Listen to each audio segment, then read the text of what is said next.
All right, thank you. Is Mr. Tate there, please? Yeah, speaking. There we go. Thank you.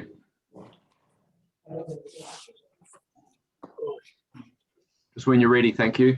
Okay then. My name's Derek Tate. I've got a property at 219 Woolwich Road, which is on the western side of the airstrip. Basically my concerns about the airfield are pretty similar to what other people have already stated, that they're concerned about trees protruding through the OLS and having to cut them down. I mean, the issue that I have here is that we've got a private company which is running a venture which they obviously making money from, and they want to impose conditions on all the other people around the neighbourhood. I mean, if this was an electrical company that was putting power lines through a property, it normally comes down to a negotiation type of settlement, and there's money figures sort of quoted and stuff like that. I mean, I feel, I mean, I should also point out here that I've got a sort of foot in both camps here. I actually fly microlights, and my plane is not based at Te Kowhai. I visit quite frequently, and I personally think that the airfield, as it is, operates quite well, and it doesn't impose too much restrictions on the neighbourhood surrounding it. And people have actually, over the years, have got used to us, and we've got used to the neighbourhood. I mean, the things that they're proposing, that, you know, for the extension of the OLS and other issues pertaining to the airfield, I don't think they really need to go ahead. I mean, at the end of the day, the property that has been purchased by, was it NZTE, is it? I mean, the majority ownership of it is Foster's Construction. And at the end of the day, they would be developing that land in the most profitable manner that they see fit. What's that for? Okay. I think that's just someone arriving late, and the machine's alerting them to the fact. Don't worry. Okay, so anyhow, the Foster's Developments own the property, will have a majority stake in the property, and I think the airfield at the moment, what they're doing is they're using it, I think, because there's also another plan in place, isn't there, for a zone change on the land as well. I think it's coming further on down the line. But I mean, I don't think it should be. I've got a few. I didn't really want to come on with prepared notes. I wanted to go on what people are saying and some of the things that people have brought up. I mean, with the night flying, I mean, with VFR as it is now, we fly visually, okay? The hours of operation of that are half an hour after dawn and half an hour before sunset. That's the time frames that we're allowed to fly. So in the summertime, you have a longer period of flying. In the wintertime, you have a shorter period of flying. When the council's determining that they're going to make it 7 till whatever time, depending on if they're going to incorporate night flying or not, I mean, this airfield is not really designed for it. It was originally a farmer's airstrip that over years has developed. He invited his friends and his mates into who wanted to fly as well, and then it's got a little bit bigger and a little bit bigger. And I mean, really, when you look at as a person who flies out of there, when you fly on the western side, as soon as you take off, the land is not really suitable for an airstrip. I mean, on days when the wind is up at about 15 knots, flying over the hills is quite turbulent. And generally, when you take off, you normally get up to a couple hundred feet, do a quick left-hand turn, so you get out so you're not flying over all the hill parts. And when you go off the eastern end, well, it's a far easier takeoff, and you don't have to worry too much about it. But I mean, really, no one's asked the question: is the airfield where it's situated, is it actually suitable to be put into a commercial entity, as which the company NZTE want to do? I mean, I don't think it should be going into that. You know, as a commercial airfield, I don't think it would be actually the requirements wouldn't be great for it. I mean, we have problems around New Zealand where they have airfields that are associated next to hills. I mean, Queenstown is a classic case. I mean, they've extended that, made it bigger. Now they're looking, and they've got to a point where it's of a certain size that they can't go any further with it. And they're actually looking at moving the airfield to some other area. And I think the same with Te Kowhai, as the council is targeted as a residential lifestyle block area. And I mean, I've noticed over the 25 years that I've been flying over, the amount of houses has just exploded. People building houses, and it's become more congested and everything like that. I mean, in time, instead of going through this process of should it be an airfield or what sort of airfield it should be, I mean, they talk about a long-term plan. I mean, the long-term plan will, this airfield will eventually close and it will become residential or lifestyle blocks. So, I mean, I'm probably waffling a bit here, but I don't really want to go on too much more. I've sort of put out the points that I wanted to say, and I don't want to hold up too much time in here, so I've finished. All right, thanks, Mr. Tate. That's pretty clear. Let's see if there's any questions. Mr. Marg? Yeah, kia ora, Mr. Tate. Thank you for that. Just listening to what you had to say about being an actual pilot and flying, as you say, is your takeoff, and you veer to the left of the hills. Would you say it's common for most pilots? Well, I fly microlight planes, which are a slower type of thing. We travel about 65 knots, but it's generally, if we're going out to Raglan and the wind is up, I will sort of go up to about 200 or 300 feet and zip over and climb up to about 1,500 feet and then turn a right-hand turn and go over towards Raglan. So, I mean, I think that's quite common with a lot of people. That's if the wind is up. And the same as when you're coming into land, sometimes when you're coming over the western route, because the topography of the land is quite high, when you're coming down, we're nowhere near the levels that they're talking about with this OSL, but as you approach the airport, sort of getting to Horatu or Lima Road type end, there are quite a bit of vegetation there that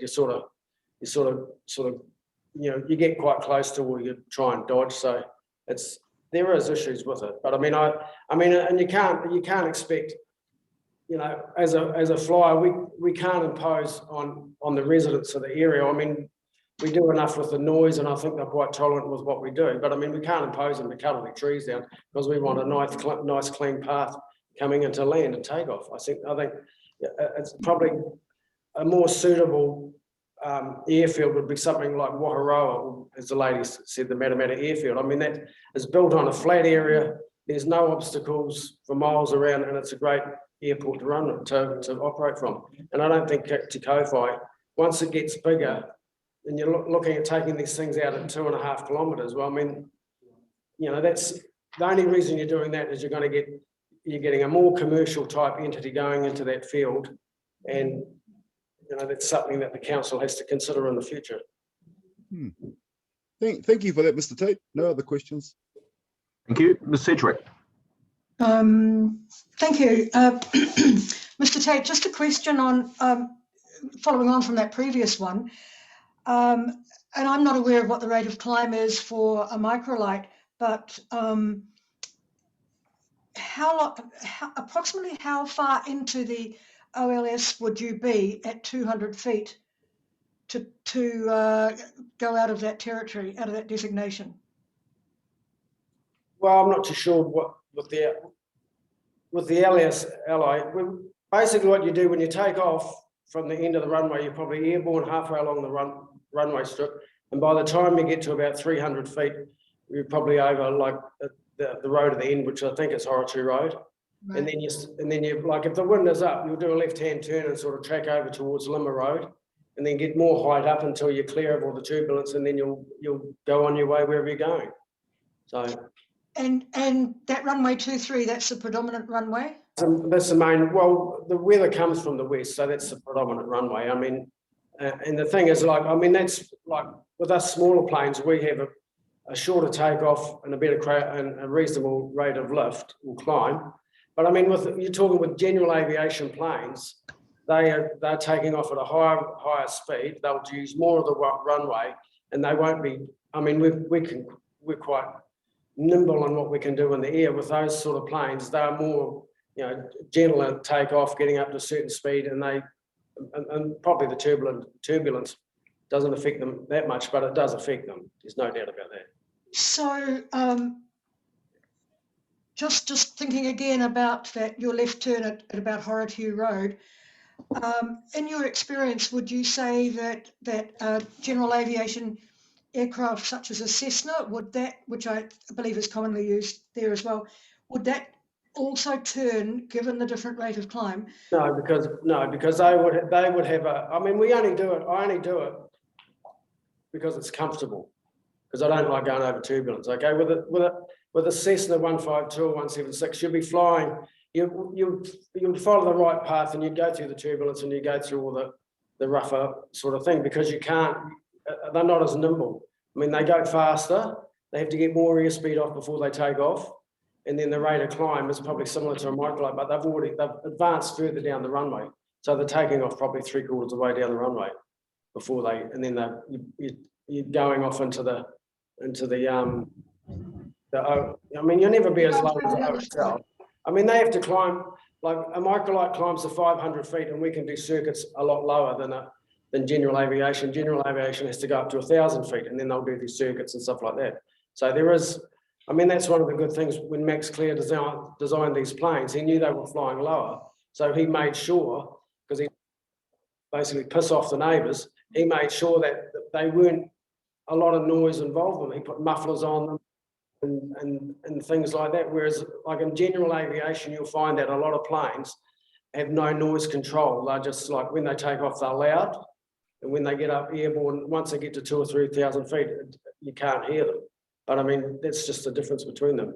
We're going from an airfield that predominantly operated on microlights. Max Clear made probably hundreds of these planes and sold them all over the world. But now they want to shift it to more of a general aviation airfield. And that's where I don't think it's really suitable. So just so that I'm clear on this, and I take your point about the majority of microlights, you can do circuits at 500 feet. Yeah. And general aviation is 1,000, which yes, I understand that. 500 feet above the ground. Yeah. So are you able to do your EFATOs at 500 feet? Say that again? Are you able to do your engine failures after takeoff? Well, we don't do them there, no. You have to go back. So you don't, because I've seen 500 feet written as a figure.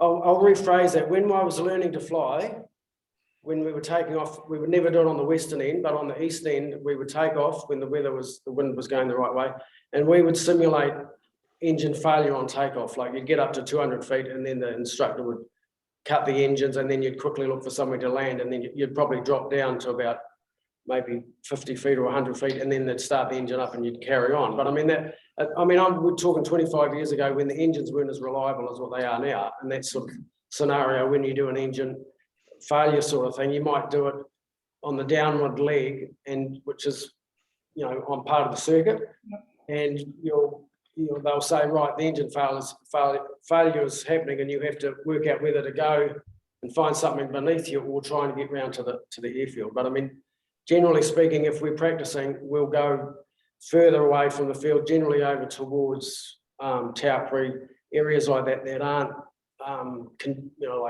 there's not built up, no houses underneath, and the area's flat, and there's no turbulence, and you can carry on with your practicing there. Okay, because I understand that there's quite a noise involved in the recovery of the engine. Yeah, of the recovery of because you put on full power. And if you are quite low to the ground, it can scare stock sometimes. So you got to be careful about what you do and sort of be aware of what you're doing. So very interesting. Thank you very much. Yeah. Thank you, Mr. Fulton. Yeah, no, I appreciate your comments, and I appreciate hearing from the pilot who's operated out of there for a long time, because I think you brought a perspective to this discussion this morning, which has been very good, helpful. Thank you very much. Thank you, Mr. Cooney.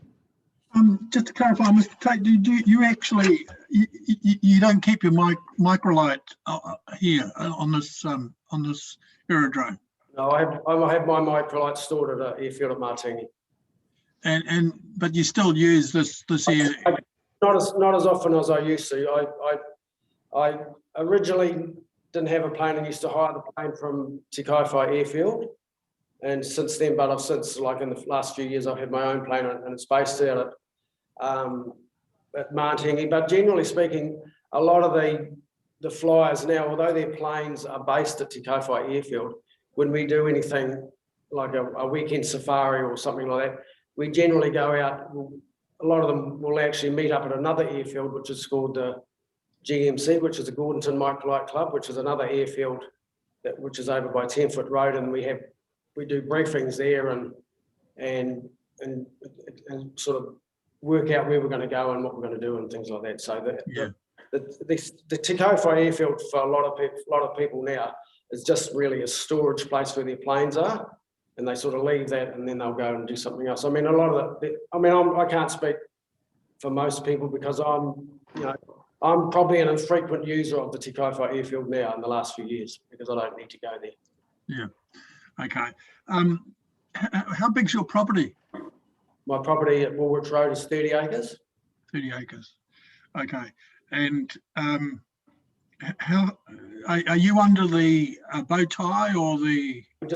We're just on the side of the bow tie, but I mean, that's the bow tie is a bit misleading because I mean, you don't, when you come in, you have points. You're not looking. The thing is, when you're flying, you're actually looking at the surrounds.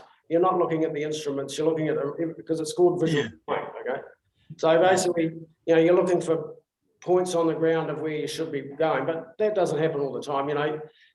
You might end up one side of it or the other side. I mean, and with a lot of us, I mean, if you want to have the correct procedure, like when you're coming into land, you're meant to fly in at 1,500 feet, and you go right over the top of the aerodrome, and what they call it's an overhead rejoin, where you go in and you work out which way the wind's blowing, and then you work out which way you're going to go to get into the circuit. So, I mean, you don't actually come in. I mean, technically, you're not meant to just come and fly from Raglan, get on the finals and land. It's, like if you follow the proper procedure, you're meant to do an overhead rejoin, and then so you're not really. I mean, those things are really only for when you're taking off and landing. I mean, taking off the aprons that you call we like to call them the bow ties, but the apron on approaching is mostly for taking off. Yep. Your key concern is the impact on trees on your property, is it? Yeah. Yeah. Well, it's in the immediate one is I've got a massive pine tree down the back of the property, which is probably in line with sort of maybe a bit forward of the Vellas, but it still will be impeding the OLS. But the other thing is, you're putting a plateau of 45 metres on all that area. I mean, those hills at the moment, New Zealanders generally don't think much about it, but wind energy, those hills are ideal for putting windmills on. I mean, if you've ever gone to Hamburg in Germany, I mean, the countryside is so similar to New Zealand, except over there's just windmills for Africa, and the thing is, what you're doing here is you're imposing a regulation on all of us in that zone, and in future, we don't know what the future is, but I mean, if someone would say they wanted to put a windmill up, I mean, no, I'm not talking massive ones, but if you want to put like a 30 or 40 metre windmill up, well, you can't. You sign over the aerodrome have priority rights, and you're not allowed to do anything on your own property. I mean, I don't agree with that. That's just okay. Thanks very much for your evidence, Mr. Tate. Very informative. Thank you. Okay. Yeah, thank you, Mr. Tate. I don't have any questions either. That's very helpful. Thanks. Okay, thanks for your time. Thank you. Mr. Maxwell, please.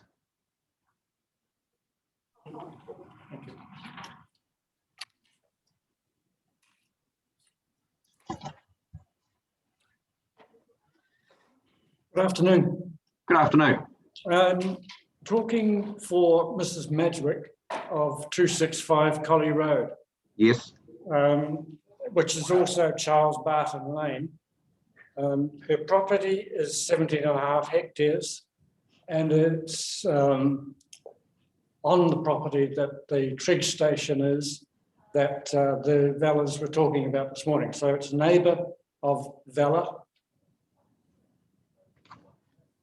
And Mrs. Madgwick also has 6 acres of mature pine trees. These were planted as 25 years ago and are for her future retirement income, as well as ground stabilisation. With being near the 85-metre height, most of her infrastructure and her dwelling and her trees are on the upper level of the property.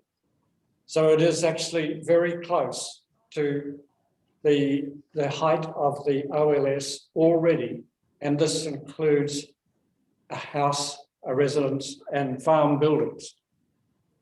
We don't believe that it is down to us to employ surveyors to find out whether we're doomed or not. We don't think that that is right.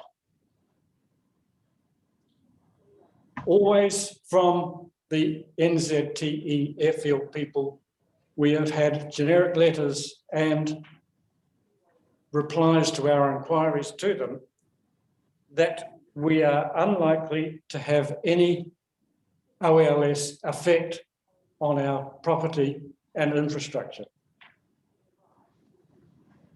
It wasn't until the Section 42A report came out and showed the property being in the red zone that we panicked.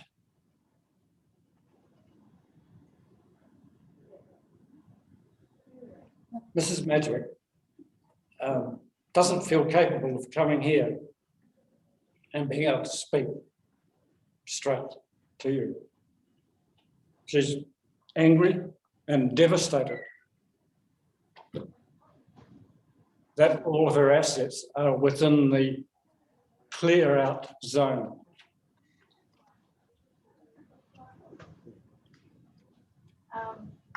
The lack of clarity from the applicants, the council, is really devastating. And to give you her own words, she's devastated to be subject to losing all of her property assets, especially the retirement income, because there'll be a huge carbon tax bill added to that for the trees that have to be removed at the request of the airfield, enforced by council. She's going to lose her grazing land stability because the trees are gone. She's going to be subjected to planes flying closer because the proposed OLS, if it is adopted, actually has the planes flying closer to her property by the expansion of the delta. That delta will become within 200 to 300 metres of the property housing. As she says, if there's an FATO activity going on, the glasses in her cupboard will rattle for the full power recovery that exercise does. She's concerned about her animals getting spoofed by the close flyers. And she's very anxious about the continuous circuits that flying schools and circuit training is going to do, because if they're practicing on the proposed ILS circuit, then they will have to fly close to the bottom part of that OLS, which is actually horizontally the same level as her property. So she'll look across at the knuckles of the pilots. So what we ask of you guys, commissioners, is to adopt the OLS of the existing operative plan as recommended by the Waikato senior planner. In our mind, the OLS extension and the ILS adoption is unnecessary for a recreational airfield. And it has worked successfully for the last 40 years, as you said before. So we see no compelling reason also for the airfield's future-proofing exercise, destroying the future-proofing of Mrs. Madrick.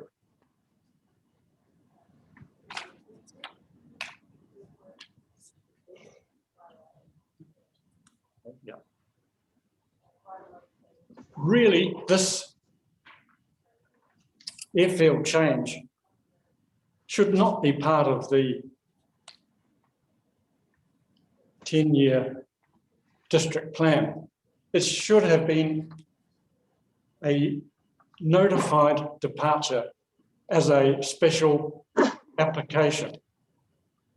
This is clearly demonstrated by the difficulty that everyone has had in understanding the OLS slopes and the integration between that and the inner horizontal surface and the other beside the runway surface as well.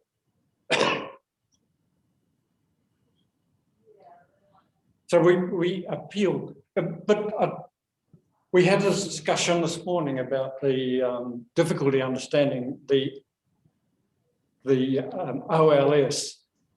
By way of example, between the operative plan OLS at this stage, it stops more than 1.2 kilometres from this property. The change of the OLS is going to halve the height that the planes fly at. That's the difference between the 1 in 20 and 1 in 40 slope within the landing and takeoff zone. The other part of it is where this property is in the horizontal surface. It's 45 metres from the airfield, which is 70 metres from the sea level.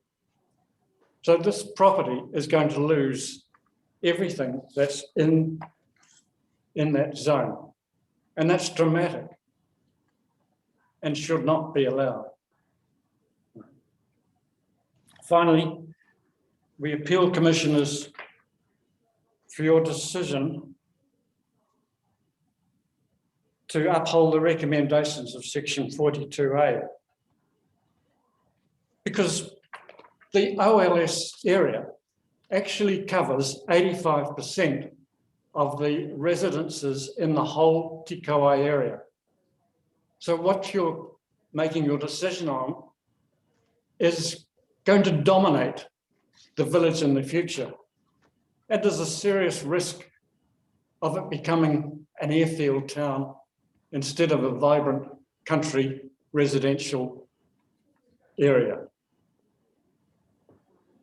It is a huge decision because it's going to also last forever.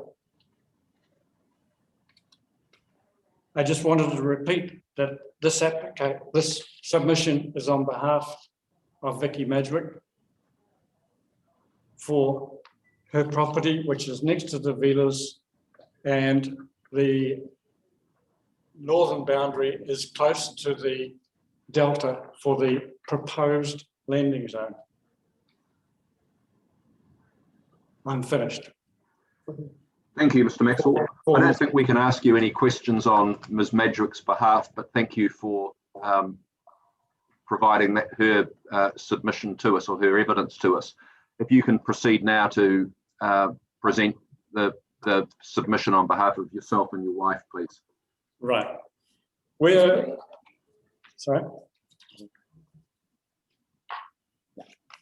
We're 2.4 kilometres from the airfield, and we're under the approach and takeoff surface within 100 metres of the end of that.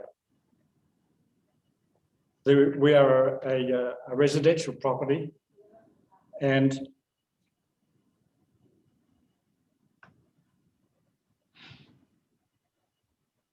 we're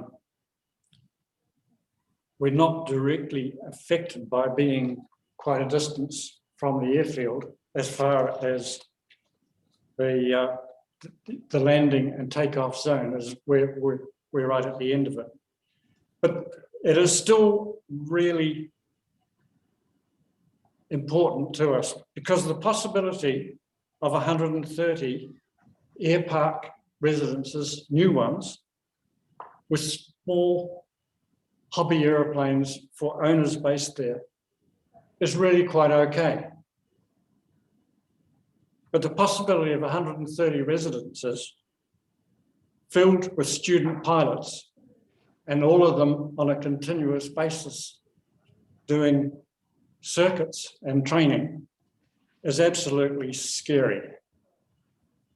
As is the possibility of engines being test run at the end of the runway overnight because they're busy during the day, so they cannot be taken out for maintenance. Running up of those engines dominates the area. The fly school and the circuit training is the most hated activity by the Matamata people and the Tanahere residents, according to the public reports of the residents' unrest and the media complaints that they've made. The District Council 42A report recommends moderation and guidelines and controls for the intrusive activity of the training and schools. Please, commissioners, recommend and adopt those recommendations from the District Council. Reference has been made that it's air parks similar to the Hampton Downs facility. That's really not correct. Hampton Downs is a similar specialised facility, but it's located in an industrial area, nothing like what Te Kowai is. We recommend that the proposals adopt the recommendations, because in the correspondence that I've had with the airfield, their forecasted 2025 movements total is still less than the proposal from the District Council for the movements. So therefore, it should not affect their activities.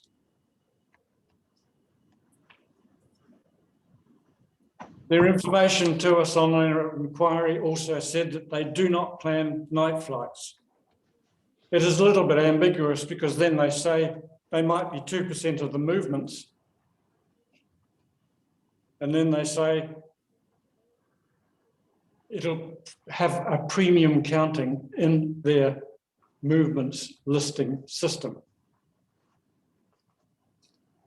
For the monitoring system on the movements, if at all possible, could you commissioners recommend that it be one that is based on 4 monthly cycles?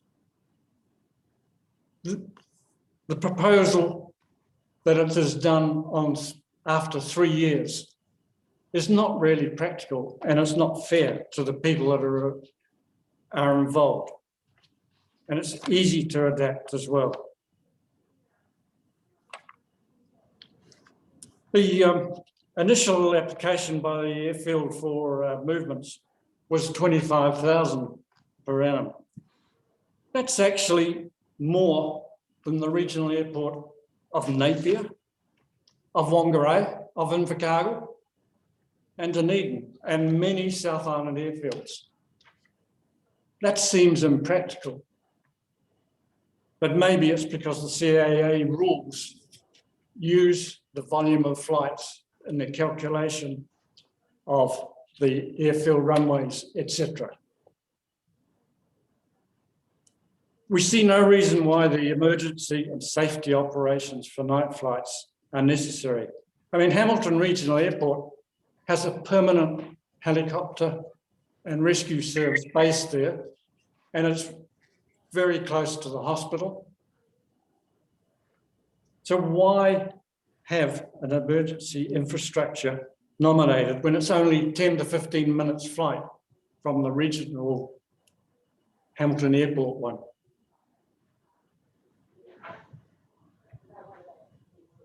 We've been informed that most current planes based in Te Kowai do not have the ILS facility installed.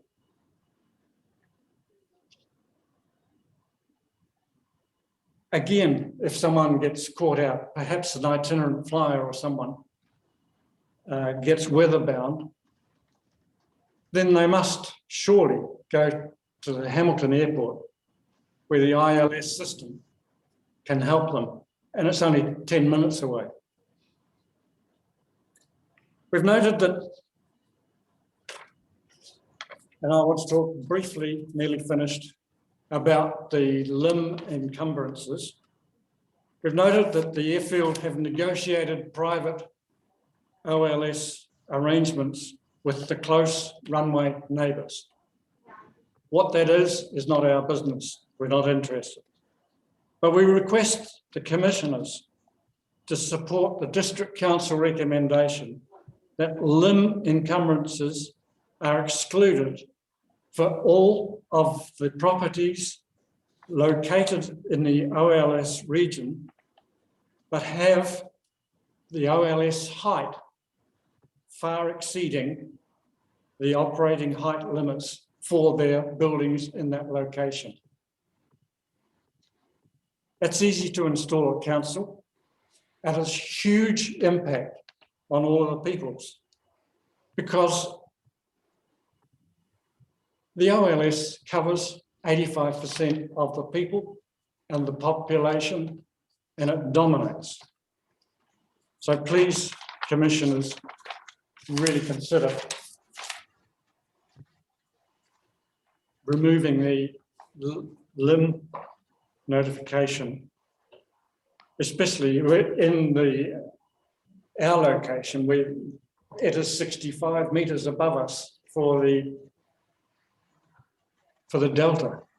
So why should we have a LIM notification on our property? We can't build that high. We can't have a tree that high.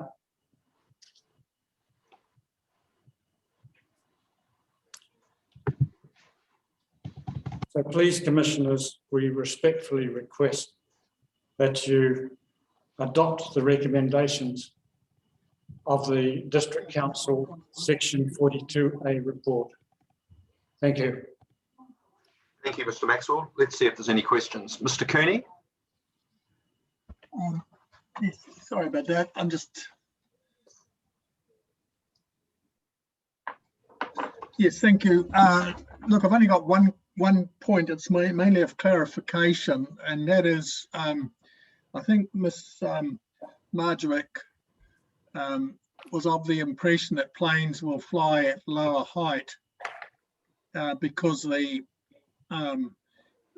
OSL has been extended from 1,200 metres to 2,500. I suppose I'd expect the NZTA to clarify that, but this is just a safety issue, isn't it? Wouldn't the planes retain their usual height ascendancy as they take off or as they land?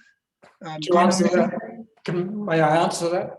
Yeah, sure. The existing flying, which is under the operating district plan at the moment, the planes rise at the 1 in 20 rate.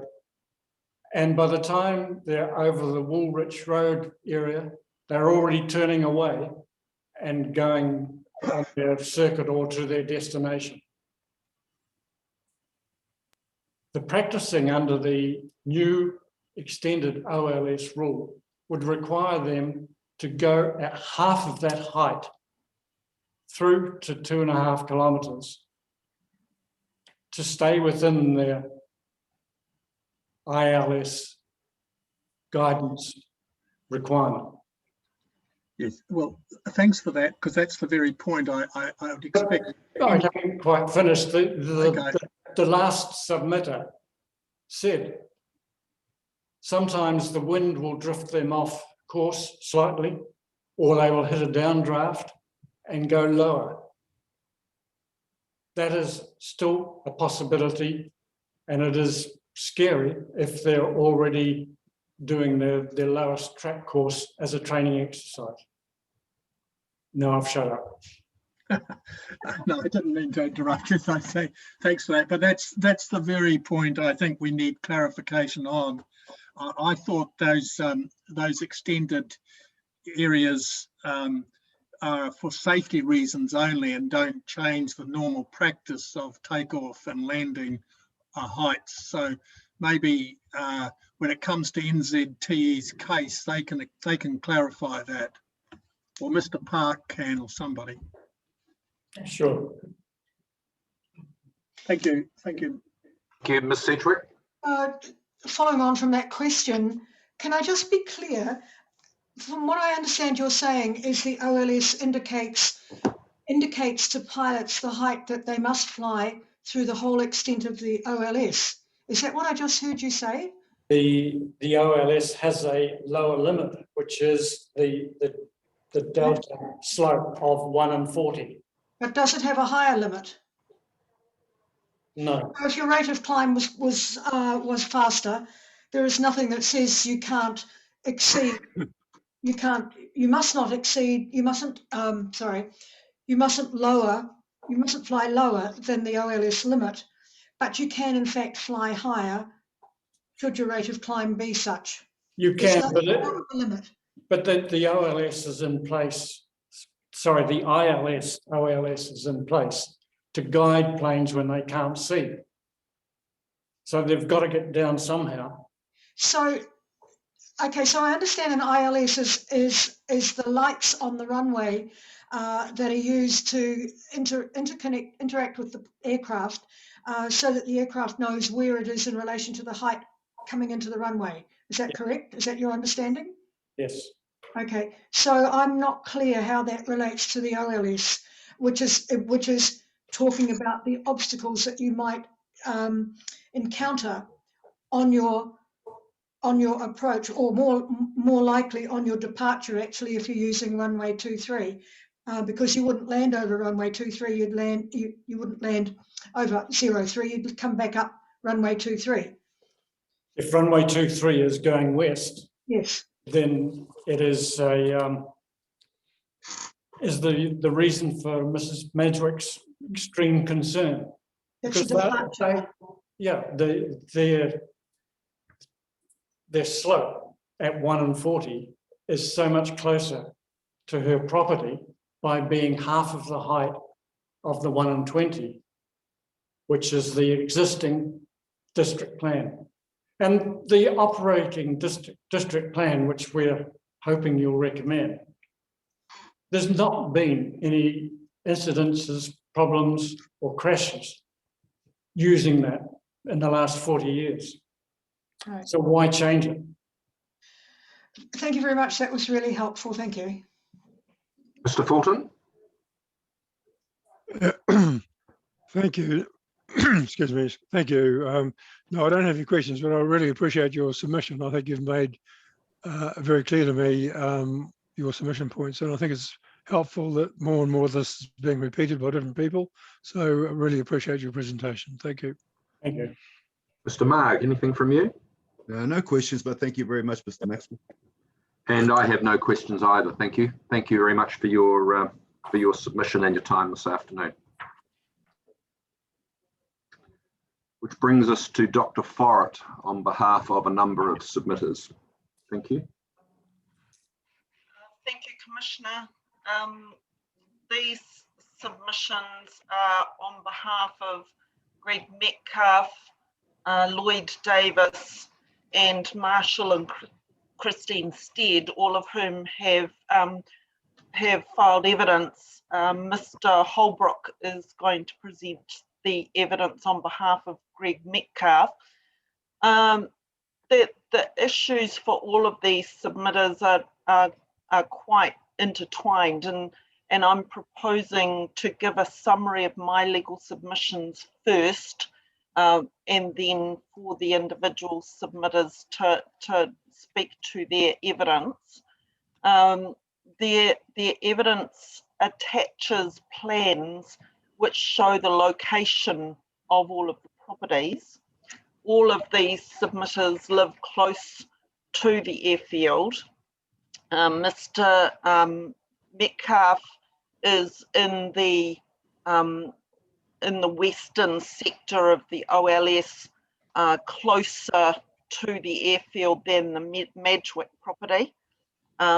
And the Steads and Marshall, Steads and Mr. Davis are directly adjoining the runway on its northern boundary.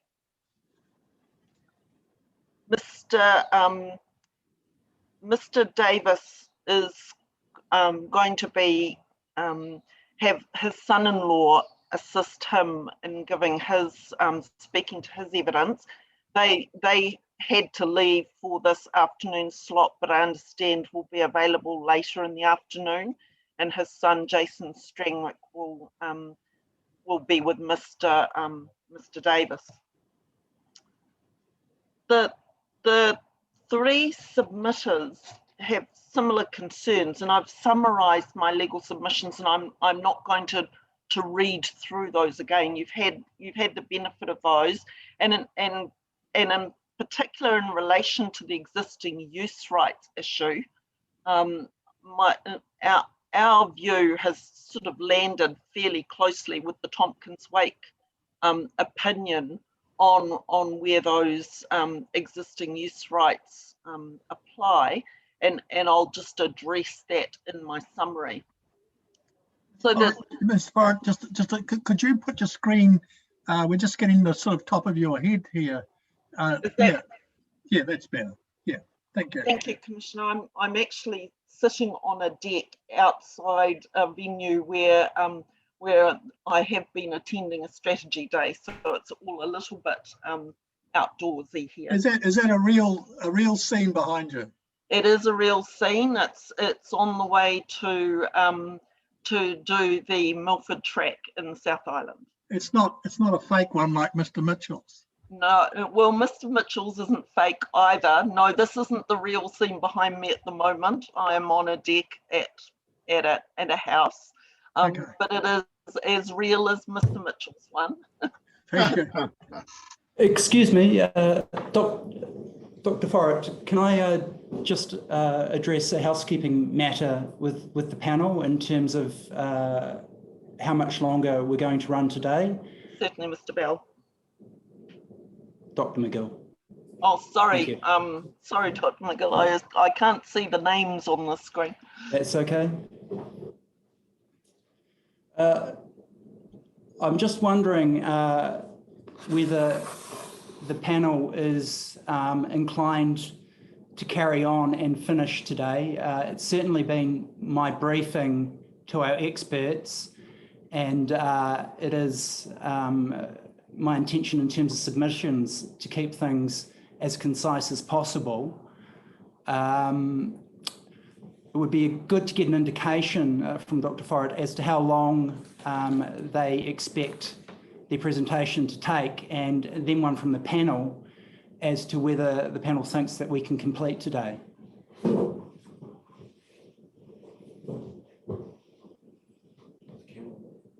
Well, we've had no request for extensions of time, as I believe it. So we've got summary statements from Dr. Forrett's witnesses. So we're anticipating a reasonably succinct and focused presentation, especially given Dr. Forrett's experience with the panel and in these proceedings, but we'll let her give a more specific answer than that as she sees fit. Thank you, sir. Yes, thank you for that. I was anticipating having 10 minutes for my summary of legal submissions, which is actually now going to be a combined 10 minutes for all three rather than 10 minutes for each of them. And then each of the submitters was anticipating having 10 minutes to speak, but Mr. Davis will have to follow when he can in the order. And it is what it is. I'm guessing. That's fine. That's consistent with my understanding, and it is our intention to finish today. Thank you. So returning back, Well, I'm thank happy you to for that clarity. I'm happy to provide this my summary, which I have put in writing for the panel. Thank you. That'd be helpful. So the three similar concerns are, first of all, the OLS and its impact on their properties. Secondly, noise. So all are existing residents, they all live close to the airfield, all accept the current long-established scale and intensity of Te Kowhai Airfield. All are very aware of the noise effects that are associated with circuit pilot training. They see Te Kowhai Airfield as an element of their existing community and all coexist. I've just had a message that my computer's running small on battery, so I apologise if I'm going to have to go and get my iPad in the middle of this. And thirdly, future-proofing. Their concern is that future-proofing the airfield, which is something that is very recurring theme in the evidence of NZTE, future-proofing should not be equivalent to transforming its operations into a larger and more commercial scale. Now, beginning with the OLS, legal submissions of counsel for NZTE, Mr. McGill, Dr. McGill, assert that the OLS is essential to enable safe operation of the airfield, and it goes into some detail regarding the health and safety obligations. Mr. Park's rebuttal evidence, and I refer particularly to paragraph 16, is helpful in that it spells out that except in poor weather, when presumably flights might need to be avoided if visual conditions don't apply. So apart from in poor weather, VFR is actually safer than IFR. He notes that the different OLS needed for IFR is in order to give a greater margin of error for obstacles, because pilots are relying on instruments rather than on visual information. I didn't see any suggestion in Mr. Park's evidence that Te Kowhai Airfield could not continue under VFR or that it would be unsafe. NZTE wants to change the scale and intensity of use, and that goal may require IFR to be available, but that is not a necessity in my submission. There's no clarity around whether the CAA will approve IFR for Te Kowhai, even if the OLS is introduced.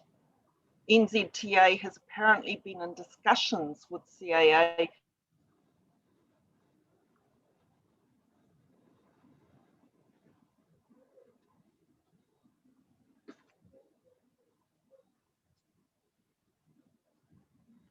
Is everybody else struggling to understand? Well, I think that possibly her battery may have gone flat. She did say it was going to go flat, so. All right. She's I don't still know going. how long it's going to take to come back online. What I think we might do is that we've got the summary statements of Dr. Forrett's witnesses. I don't know which of them would like to go first, but let's make use of the time available to us by having those presentations, and Dr. Forrett can resume at an appropriate break. Commissioners Bevan Holbrook here. Thanks, Mr. Holbrook. Are you ready to go? Yeah, I can, if helpful, I can move Yeah, on. that would be fine. I've got your, well, we've got your presentation, so Great. just when you're ready. Will they be shared on the screen, or shall I just I can share it if you wish, or Mr. Bell's ahead of me, he can. There you go. I've appeared before the panel before. Do I need to do No, you don't. That's fine. Thank you.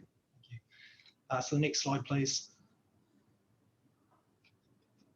So I'm speaking in respect of the Metcalfe property, which is highlighted in red on the top screen there. It's a 62 hectare piece of land, subject to the airport obstacle limitation surface under both the ODP and the PDP. It's subject to the outer control boundary as sought by NZT submission. Under the PDP, this property is zoned village and has been identified in Waikato 2070 as a future growth node. The bottom picture there shows the property from the southern approach to Te Kowhai village, just at the 50k area. And you'll notice there's a big or a large number of specimen trees on this particular property, which are quite a feature. The next slide. Mr. Holbrook, could you just turn your own video on, please, so we can see you?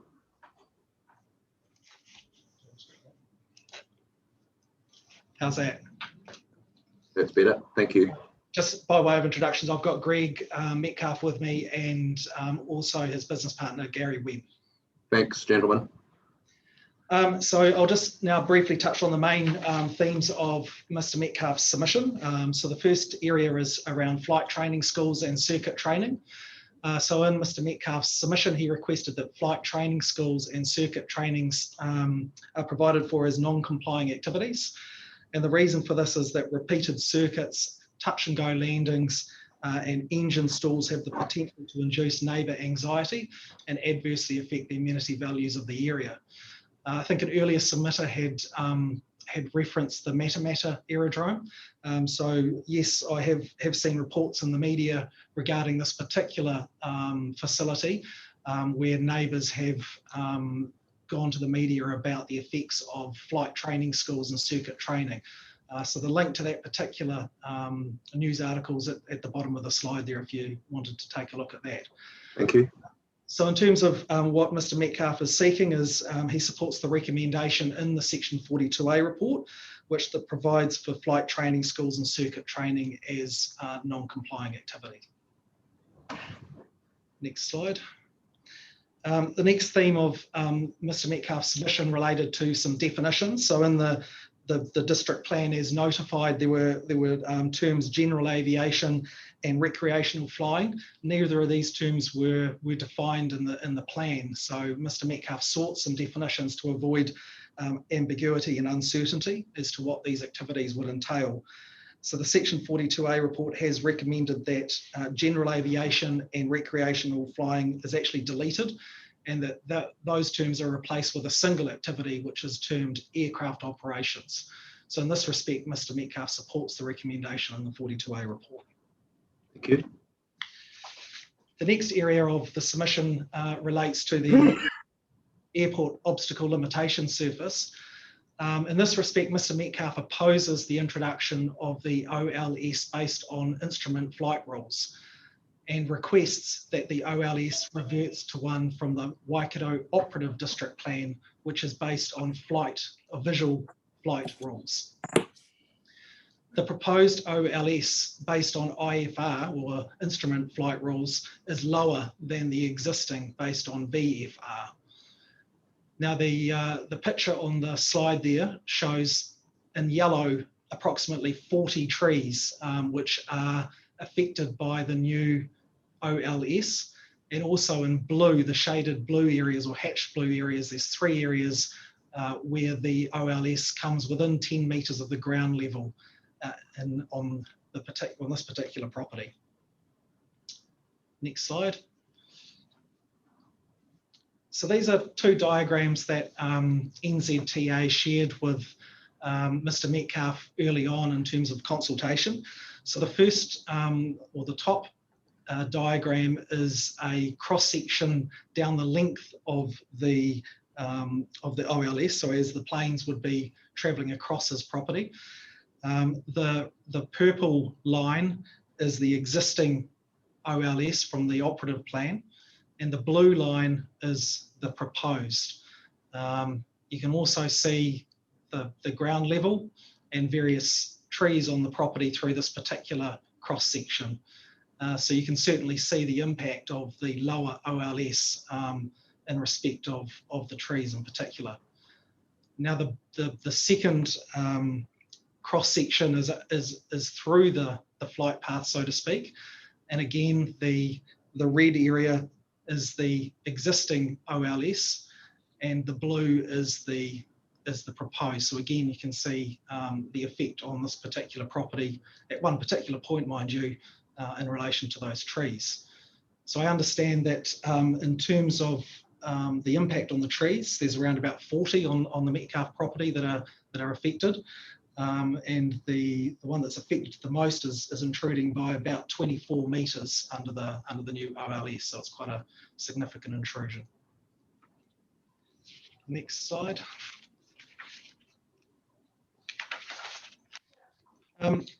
Just carrying on the OLS matter, just wanted to point out, and I'm sure you're aware from reading the various documents, that the operative district plan as it stands at the moment controls only the height of buildings and structures and doesn't control vegetation. So to this end, our view, my view, is that existing use rights potentially apply to the existing trees on the Metcalfe property. And I know that Dr. Forrett in her legal submissions will go into this in a little more detail than I will here.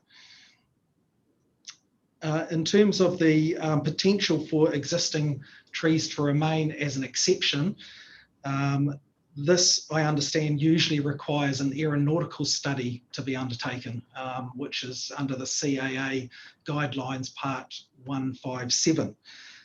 As far as I'm aware, no such study has been undertaken. So there is some uncertainty, I guess, in our minds around the ability to implement the OLS based on the IFR, whilst the aeronautical study has yet to be completed. Mr. Metcalfe also, as a landowner, is quite uncertain about where his responsibilities lie for making trees comply within the OLS, both initially. Obviously, there's potentially 40 trees that would need some attention straight away if they weren't granted an exception by the CAA, but also ongoing in respect of ongoing maintenance and trimming of those trees to ensure they comply. And this is an area that Mr. Metcalfe has sought some further clarification on. So in summary, in respect, summary in respect of the OLS, Mr. Metcalfe does support the 42A recommendation to adopt the OLS based on visual flight rules. Next slide. The next theme of the submission related to the operation of the air park and ensuring that it operated at a scale that Mr. Metcalfe thought was appropriate for the area. And his submission covered off 3 sort of main areas. One was putting in place a cap on aircraft movements. And in his submission, the number was 21,000, and that was a number that originated from the Section 32A report initially when the plan was first notified. Mr. Metcalfe also requested hours of operation to exclude night flying, noting that night flying is potentially enabled by IFR, but would require lighting infrastructure.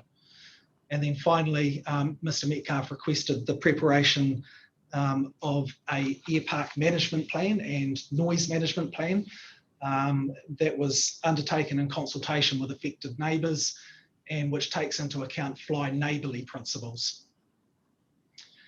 In summary, Greg Metcalfe supported the recommendation of the 42A report to cap aircraft movements to 15,000 per annum and the subsequent adjustment to the OCB to restrict flying outside of 7 AM to 10 PM.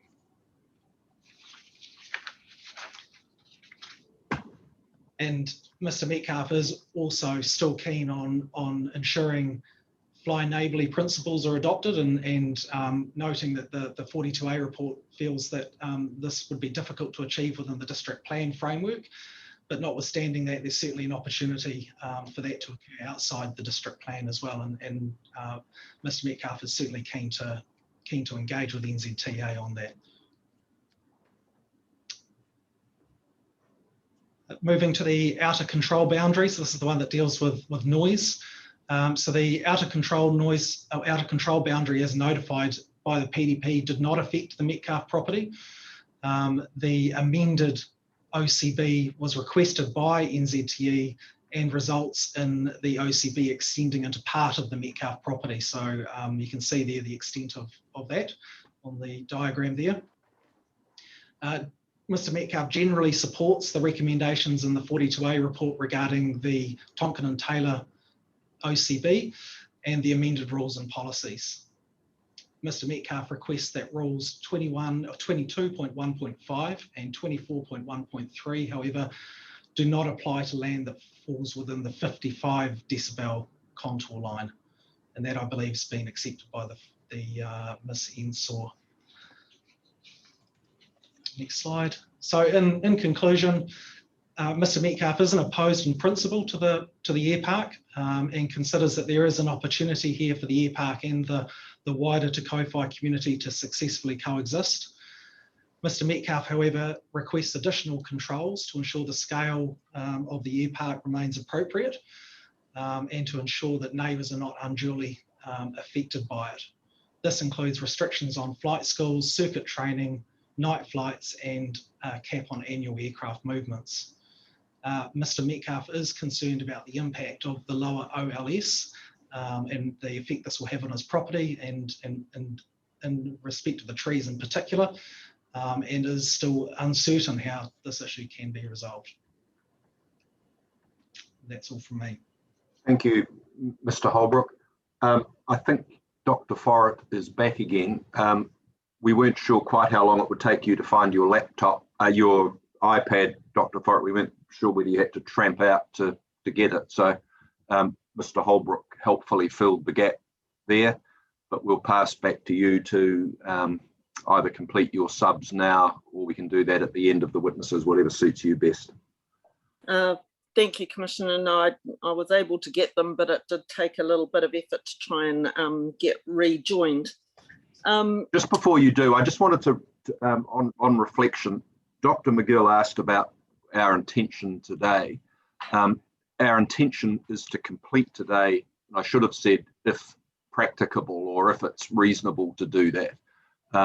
We don't want to disadvantage NZTE. We've been very patient with submitters, talking at quite some length from material that we hadn't seen before. And it's important that NZTE, who did request and were granted an extension of time, not for them to be disadvantaged. So we'll review where we get to today a little bit later, bearing in mind that tomorrow's not an option for me for a resumption because I've got another commitment and I can't speak for the rest of the panel, but we're certainly not intending to disadvantage you, Dr. McGill, in terms of presenting your case. So, Dr. Forrett, if you can now proceed. Sir, can I just indicate that I'm going on leave for a month tomorrow? Oh, well, it's definitely our intention to complete today then. That would be preferable. Thank you. Thank you. So going back to where I was, there is no clarity around whether the CAA will approve IFR for Te Kowhai, even if the OLS is introduced. I've lost everyone from my screen at the moment, so I'll just... We can hear you. I don't know if you can hear me, but if you carry on, we can hear you fine. Back. So apparently NZTE's been in discussions with the CAA since 2015, and we don't have any certainty about whether that IFR would be allowed. We note that there are numerous obstacles within the proposed OLS that are already there, including hangars on the NZTE property itself. Submitters have said in their evidence, why not move the airfield south on the NZTE property? And that would avoid many of the effects on the neighbouring land. And I'm thinking here partly of the OLS in its horizontal facet, but also of the air noise boundaries. If the hangars on the NZTE land have to go anyway to get compliance with the OLS, why not move the runway? Submitters that we're representing accept that the proposed OLS will not change actual flight plans. And our understanding is that the pilots will still fly the way their flight plans are. They're not going to adjust those flight plans because they have a lower OLS. And the steads are aviators themselves, so they have very good understanding of how the technical aspects of all of this. The impact of the OLS is on the development potential for those adjoining properties, as well as on the existing trees. Dr. McGill refers in his legal submissions to the decision in Hudson and New Plymouth District Council as being a decision to talk about where submitters perceive that they will have a reduced value in their property arising from some district plan or planning outcome.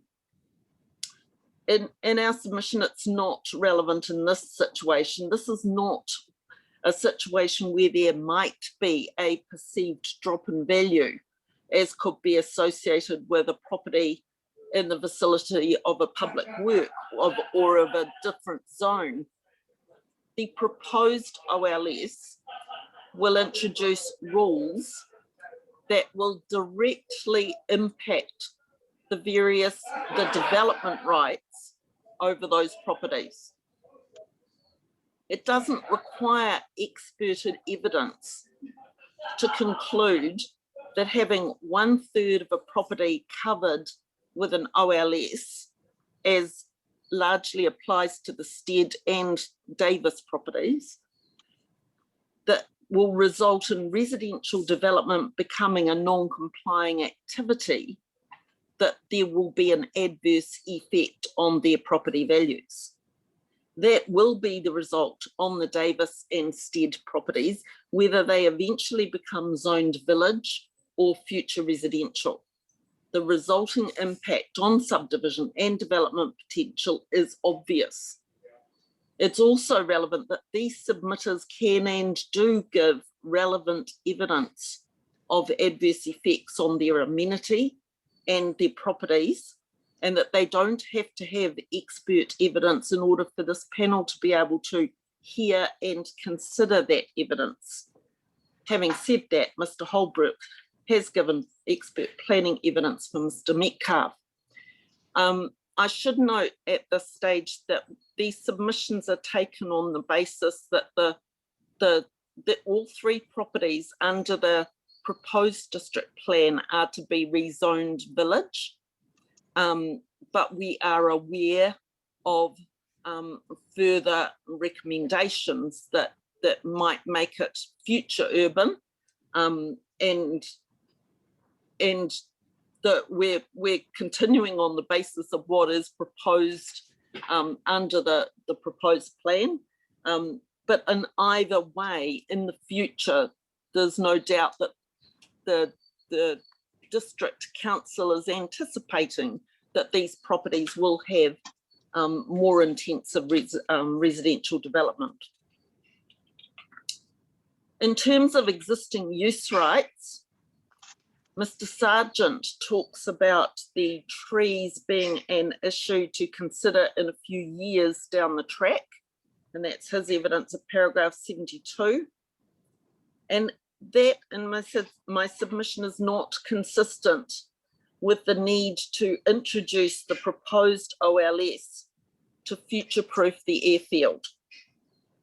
The only thing clear regarding existing use rights as it applies to the trees near the airfield is the uncertainty that applies. There's uncertainty about which, if any, trees need to be removed if the new OLS becomes operative, as sought by NZTA. It's uncertain which trees might need to be trimmed or removed in the future, and which could be accommodated as obstacles. What process would apply to that decision? Who pays for the maintenance or removal of trees? Who monitors the growth and maintenance of trees?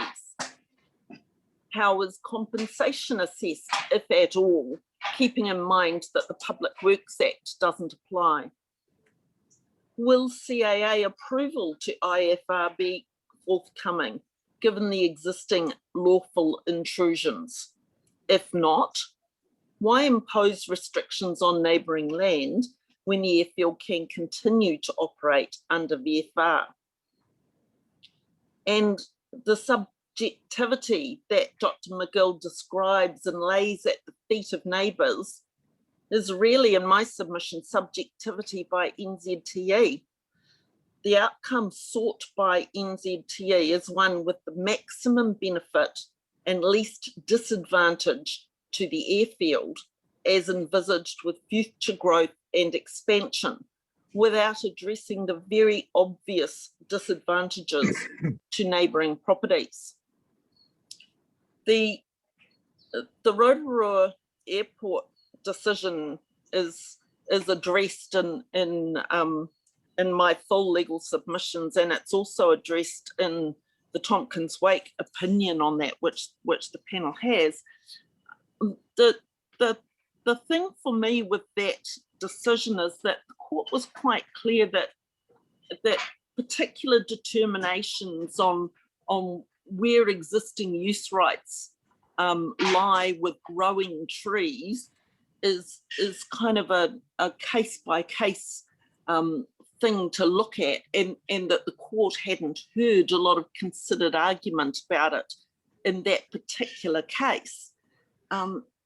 But what was really clear in that decision is that where the decision was to not impose the lower OLS was in the context of an airport where landowners had not yet negotiated compensation, and the court was very alert to the fact that you had this whole issue about compensation and costs and uncertainty, and in the context that we've got here, that's not even a discussion that would apply, even if NZTA was offering to undertake that work at their cost. We don't have the framework that is provided by the Public Works Act that allows for there to be dispute or disagreement on valuations and on disturbance costs to be addressed, it could end up with a very take it or leave it cost. We're prepared to offer you this, take it or leave it, and if you don't like it, then it's over to you to comply with whatever the rules are. It would.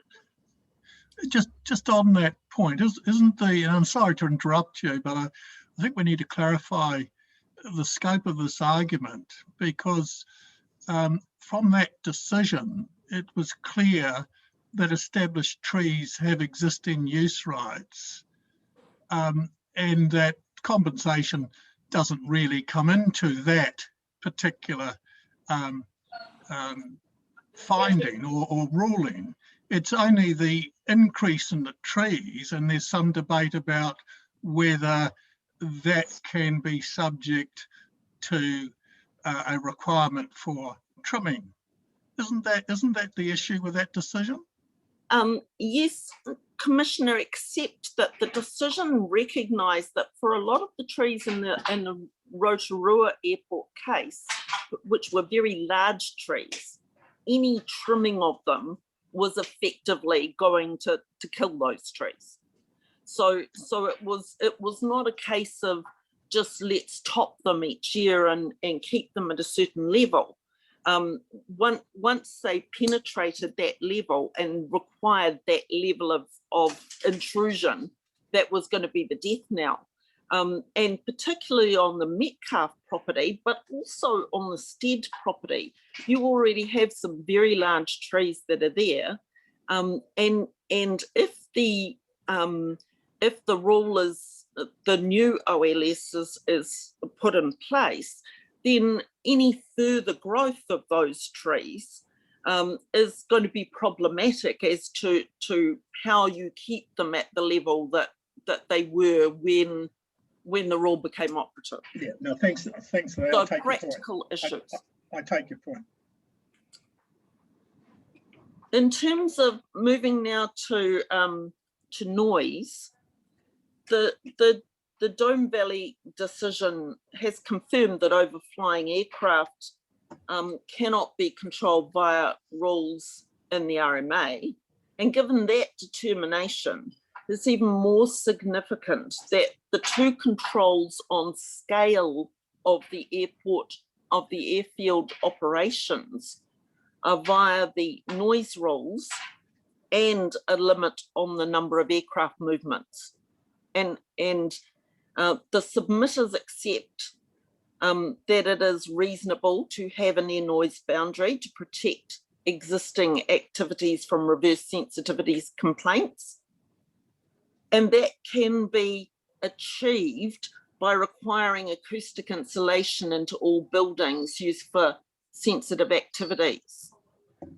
So it's a concern to see a recommendation, and which is on the last page of the compiled recommended changes in the section 42A report, which would make noise sensitive activities within the air noise boundary non-complying, but make construction or alteration or addition to a building containing a noise sensitive activity within an air noise boundary or the out of control boundary permitted.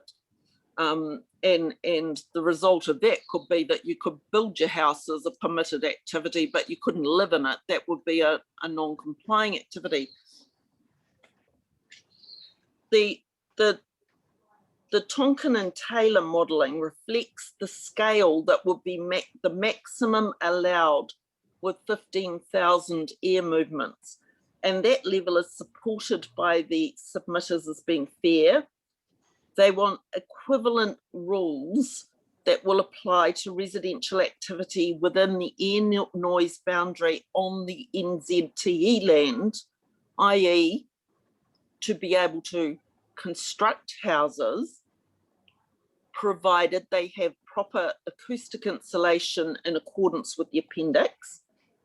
The fact of the airfield, as referred by Ms. Smith, as being an element with people choosing hangar homes can also be a factor with people choosing homes adjoining an airfield, and could be noted on the titles by way of consent notice. And in my submission, if it's okay to do it on one side of the airfield, of the strip, the runway, then it should be just as okay to do it on the other side of the runway. In terms of the flight schools, the Long Bay decision sets out the appropriate criteria for assessing district plan provisions, and these include an assessment of effects on the environment, and that means assessing present and future effects.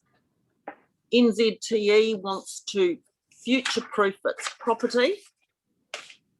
The Steads, Mr. Davis, and the Metcalves also want to protect or future-proof their properties. They are doing so with certainty about a known environment where there are existing trees on their properties, which will keep growing. They enjoy their existing amenity. They will have future development rights for residential houses, either as village zone or as fully residential. And that is to be contrasted with NZTE's position, where there is no certainty they will get IFR approval, no certainty around how to deal with existing intrusion into the IFR OLS, no certainty around the future of either flight schools or aircraft manufacture, and a desire to change the existing amenity by increasing the airfield scale to meet an uncertain demand. And that's it for me in terms of my summary. Thank you, Dr. Forrest. What I think we might do, just to avoid distraction, as it were, if you're amenable, we might hear from your other two witnesses and then ask questions in the broad, because we've already heard from Mr. Holbrook. And rather than flick backwards and forwards to people, which is probably going to be confusing for everybody, including us and probably including you, I think if you can call your other witnesses, and then if there's any questions of your team as a whole, we can focus them on all of you, and you can answer them as whoever whoever you think is appropriate. Thank you, Commissioner, although I'm not sure that Mr. Davis with Mr. Strangwick are back with us yet, but certainly Marshall Stead and Marshall and Christine Stead are available. Well, let's hear from them, and then I want to do a recap anyway in terms of where we're at and where we're heading. Thank you. Mr. Rajendram is with them at Hartness Henry. Thank you. Comments. Good afternoon, Mr. Chairman and your commissioners. Good afternoon. We've had Joan, of course, Kerry, cover a lot of our legal issues, which is very good. We appreciate that. And I will endeavour to use a slideshow today. And we've got that and we've seen it. So if either, I'm happy to share that. I've got it on my screen. Let me put it on. You can tell me when you want to move down the presentation. Sure can.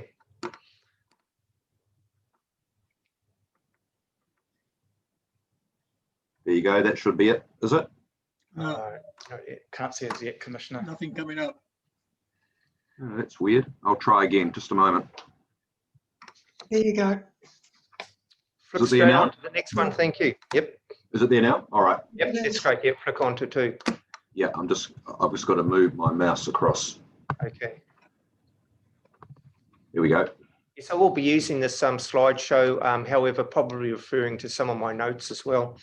First of all, my wife and I, Christine, we've been Te Kowhai residents at heart for 35 years. We've lived on Te Kowhai Road. Approximately 6 years ago, we bought a lovely property, 703B Te Kowhai Road. And we bought this realising that the growth in Te Kowhai would be inevitable. It's a very sought after location in a village setting.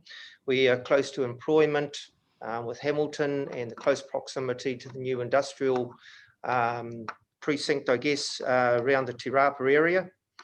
And since purchasing our property, we were zoned village in 2018. And the proposed district plan showed a road linking Horotū Road through to Te Kowhai Road. And this involved the Stead and Davis property. Now, I think at this time here, should we just point out where our property in relation to the airfield? It should be there. It's just been I think it's on your next slide, isn't it? Okay. think it's covered. Oh, no, sorry. Well, No, we can see it. We might can be see it covered on by- this slide. Yeah, okay, then, all right, yeah. Yes, it's, yeah. Look, I know. Looking back- Well, No, that's it's in that's- here, isn't it? Yeah, yeah, that's right, it is, isn't it? No, That's not it. it's- Yeah, that's Yeah. that one there, yeah. It's this one in Yeah. here. Yeah, looking back, I think we could have highlighted our property. No, that's okay. We understand where you are. That's okay. Cool. Okay, thank you. All right then. Right, where was I here? So it is our aspiration to develop our land, and it helps keeps the village in a nice shape. Okay. So it's our intention. We are close to, and it is our aspiration to develop our land without the significant restrictions placed on them. It is never our intention to close Te Kowhai Airfield as it currently operates in the operative district plan. We enjoy aviation. We have been aviators in the past. Our son is a commercial pilot who would have been here earlier on. He was able to, he has had to go for work. But we certainly enjoy aviation. And when we purchased our property, we were fully aware of the privately owned grass strip bordering our property. Our main concern, and we stand united here with concerned neighbours all around Te Kowhai, is the increased restrictions placed on our land and our loss of land with no due consideration from NZTE. Slide 3, please. That's it there. Great. The current operative district plan allows for VFR flying under this system, and the Te Kowhai Airfield has proved to operate very well under a very safe approach and takeoff OLS. And this allows for VFR flying under the system. One of the basic skill requirements for any VFR pilot is to identify and avoid any obstacles and other aircraft, and to identify landmarks. I think Derek Tate might have touched on that earlier on, being a fellow pilot. And we are content with the current OLS. This is what this airfield was designed for, a grass airstrip. Okay, thank you. Slide 4. Right, I'm putting you in the cockpit now of a Cessna aircraft about to land at Pawanui.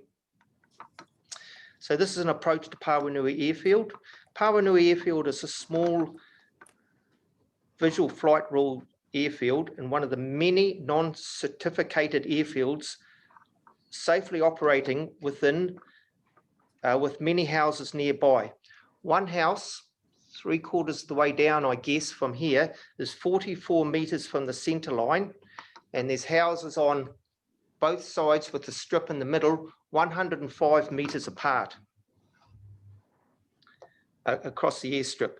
This popular airstrip operates under VFR and OLS, and as such has no requirement for an air noise boundary or for traditional OLS, just like our current OLS. And if you look at the trees on the golf course, I guess many people have played golf there, wish those trees weren't there because you hit them on the golf course. And as I've said, as a pilot, you must be aware, you must identify and assess these landmarks when you're landing. So this just goes to show that VFR and houses can coexist.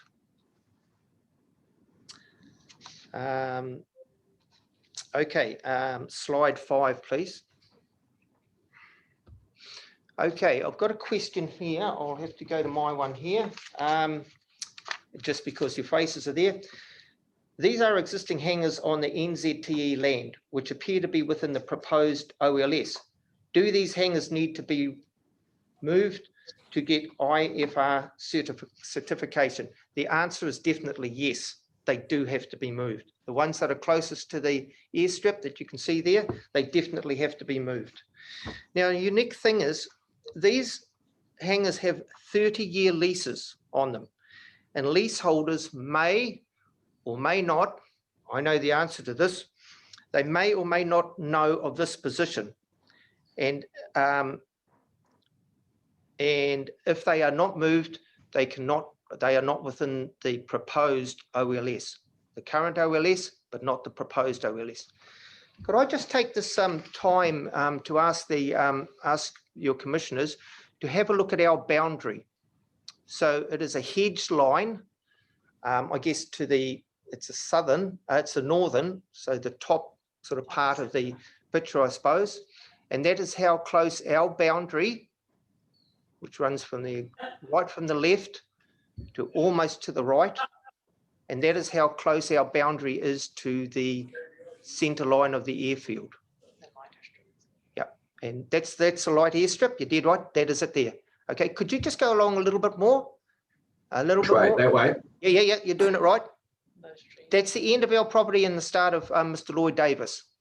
And that's your boundary there. It's our boundary there. Quite correct. Could you come back the way that you did on our boundary? A little bit more. Yeah, a little bit more. Woo. Very interesting little aspect here. We have a little pinch line, and I don't know why it was there. The NZTA are required to buy some land off us to make, I guess, the boundary straight, and therefore make it legal. Without that land, it is not legal in the current position for IFR. So there's about a 5 or 7 metre, they have to go in 7 metres onto our property and purchase that land off us. That's it for that, that slide. Thank you, Mr. Chairman. Yep, slide 6. Oh, okay, right. Okay, good. Now then, I have here a list of 220, 10 pages. I'm not going to read them to you. No. Stay awake. I'm not going to do that. That's a relief. 10 pages showing 220 aerodromes from the CAA, which is a Civil Aviation Authority. Of those 220, 190 are non-certificated or certificated, I think is the wording, certificated airfields, and all these airfields are operating safely and legally. Only 29 of those 220 are fully certificated, and I won't read them all, but I'll read 2 pages of them. Ardmore, Auckland, Chatham Islands, Christchurch, Dunedin, Gisborne, Hamilton, Hokitika, Invercargill. I'll stop there. So you can see that they're quite significant airfields and airstrips.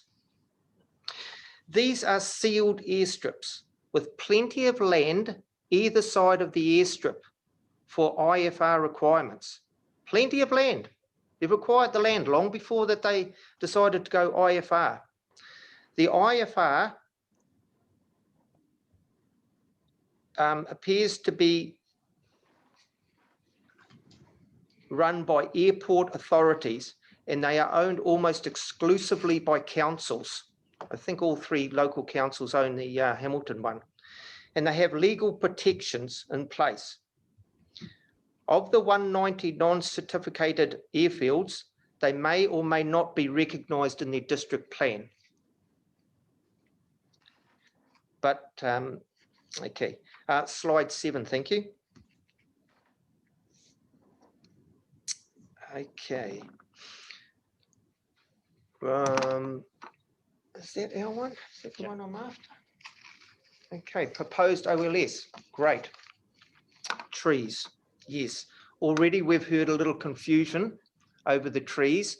Definitely needs to be sorted out, doesn't it? We have concern about the certainties of our trees on our property. We have mature specimen trees. We have oaks, eucalyptus, olive and nut trees, and many other trees that grow up to 35 meters in height, almost right up to our boundary. Now, these may have to be removed under proposed changes, but why? And at whose expense? Under the proposed changes, even a fence on our property to keep children or stock in would protrude through the proposed OLS. And trees are history. They're shade from stock. They add beauty and a reflection of pride and tranquility. They also stabilize and they hold soil in place. And we saw earlier the majestic trees on the Metcalfe property, and they have been safe all these times. They're beautiful trees. They're admired by everybody. There would be an outcry if you touch those trees. Leave them as they are and retain the current OLS. And this is a factor all the way through that has been neglected by NZTE. So certainly the existing use rights, and I know there was discussion between two people there, Joan and Commissioner Kuhn, and I think that needs to be clarified and talked. We're still unclear. Hope the two of you two aren't. Slide 8, thank you. Yeah, here's someone that might take less than 10 minutes, eh?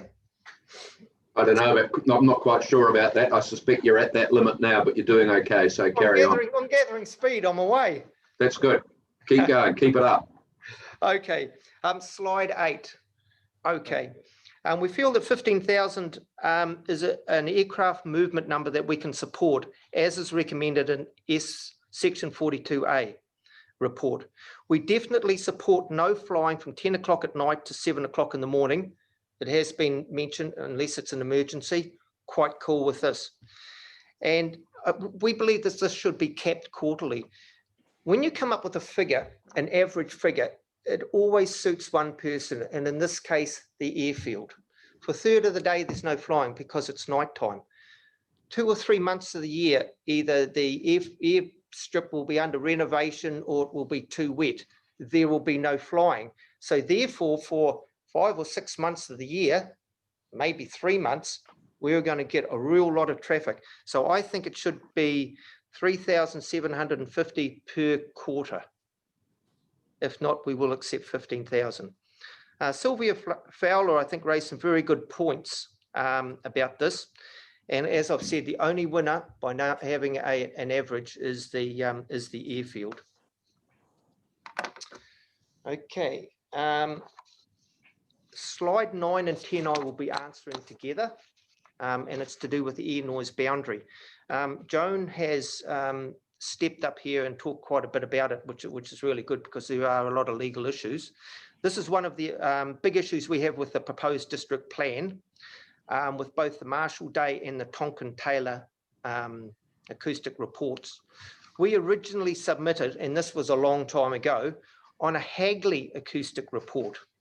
And in a very early meeting with the NZTA in 2018, their design planner presented us with a plan of how our property could look. Houses almost up to the boundary, set back a little bit as is required. And then there was a garage, which won't be habitable. But now all of a sudden, this looks very, very different. So there's been pushback. Now we estimate, Mr. Chairman and your commissioners, 16,000 square metres of land are affected by the proposed ANB, and a slightly smaller but still very significant area on Lloyd Davis's property. And when this was first introduced, the NZTA said the effect on our properties would be minimal. But when we purchased, this is not what it looked like when we purchased our land 6 years ago, and when Mr. Lloyd Davis purchased his land 25 years ago, there was the operative A and B, which just intruded into our property very slightly. I wish I had that to show you. But and the current one can still be retained. We think this is their attempt to gain control over our land and place restrictions on the Stead and Davis land without purchasing our land or compensating us for it. If these restrictions are put in place and then the NZTE realise the ongoing cost of IFR or the demand for IFR, deem it uneconomical, but the air noise boundary and the OLS will be in place, will it be retained in place on the Stead and Davis property and surrounding property owners? The NZTA should have acknowledged this and talked about this right from the beginning. Slide 11. Okay, what's this one? Okay, Rule 2413. This is another one of our big issues, and luckily Joan is sort of carrying this for us. The air noise boundary in the current operative district plan. Sorry, can I start that one again? If, in fact, the air noise boundary in the current operative district plan is incorrectly placed, well, surely the airstrip is in the wrong place. And as clearly shown in slide 5 and 6, when you were kind enough just to show our boundary, it is hard up against the southern boundary of the Stead and Davis property. And the combined length of our properties is 750 metres. That's quite dramatic. And we strongly oppose any ruling that would mean dwellings need to have resource consent. They should be permitted activities. And we consider it a fair and reasonable argument to move the airstrip. They have the land to move it, as all IFR, but we don't think it should be IFR.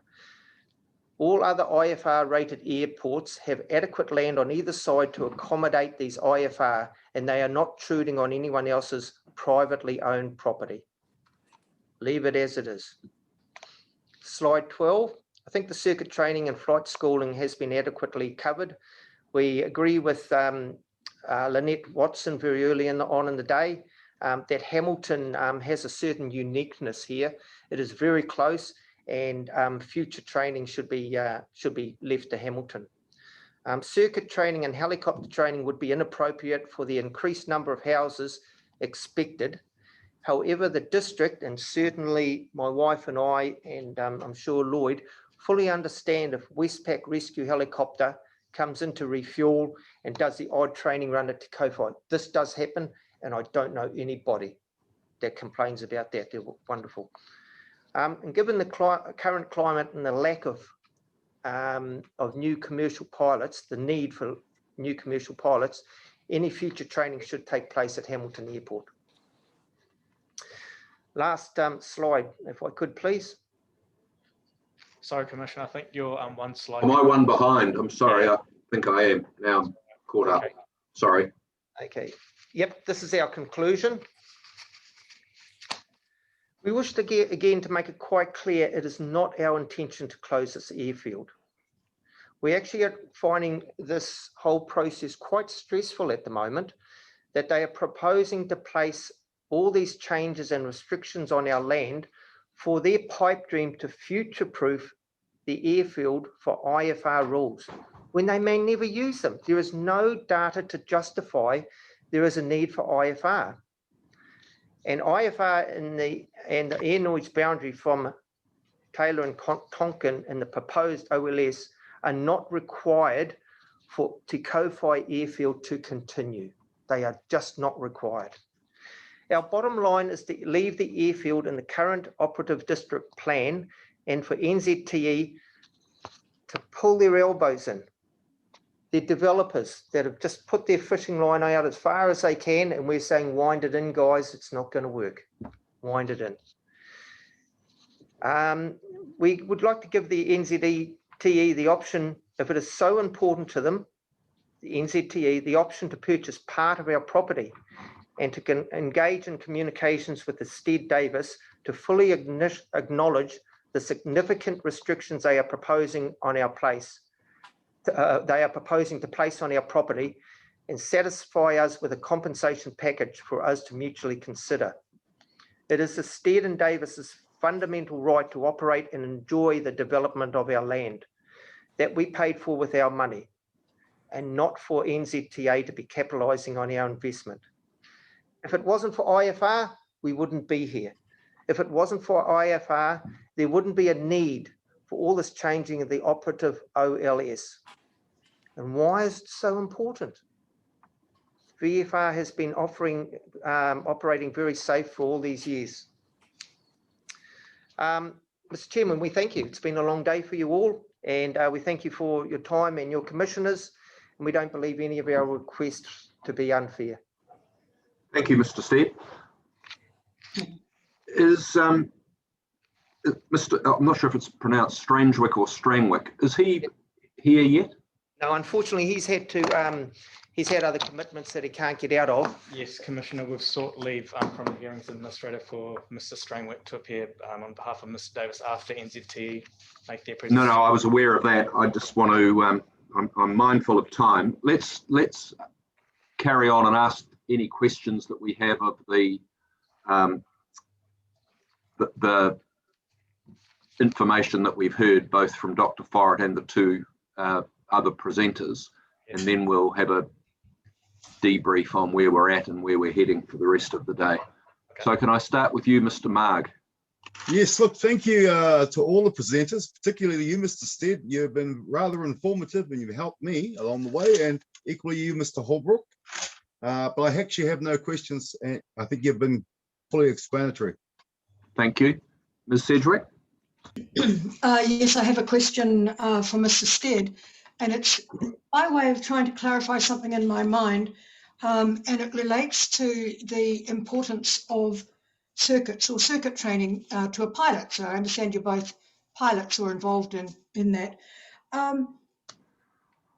Could I put a hypothetical situation to you that you may have your aircraft hangared at Te Kowhai, and if there's limited circuit capability, you have your aircraft parked, might be over winter, you've passed 90 days and you haven't flown.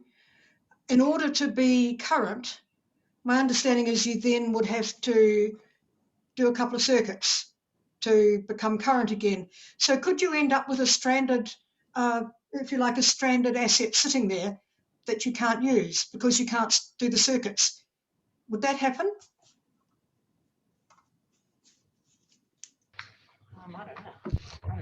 Look, possibly it is. There is always a chance to go to Hamilton to do this. Yes, I guess to answer your question, perhaps there is. And maybe I can ask that later. But that was my understanding, that you couldn't fly until you were current, and therefore, if you weren't current, you couldn't fly. So I'm just trying to get a handle on what restriction of circuits would mean to people who, as has been said, don't fly necessarily over the winter period for sometimes quite long periods of time. But thank you, your submission was really, really helpful. And I have a question for Mr. Holbrook, if I may, and it is by way of being slightly pedantic. It's a matter that Ms. Ensor raised in her section 42A, in her opening statement, I think. And Mr. Metcalf touched on it. And that is exchanging the words general aviation for aircraft operations. And I wonder how that became landed upon. My feeling is that general aviation, GA, is a fairly universally used term for that type of flying. And certainly it's endorsed by the International Civil Aviation Organization as an accepted term for that type of aircraft operation. So I wonder if you could perhaps give me your opinion on that, and whether it's something we need to take up with Ms. Ensor. Yeah, sure thing. I guess Mr. Metcalf's interest in the definitions was initially the lack of definitions. So in the district plan as notified, those terms appeared in the activity table and had an activity status associated with it. But then when you would normally turn to the definition section of the district plan to try and understand what those activities are, there was just a hole there. So Mr. Metcalfe requested that those definitions be put in place. Obviously, Ms. Ensor has considered that submission and like you allude to, has recommended that they can be replaced with general aviation. To be honest, I haven't looked in any great detail around whether what Ms. Ensor has suggested is appropriate or not.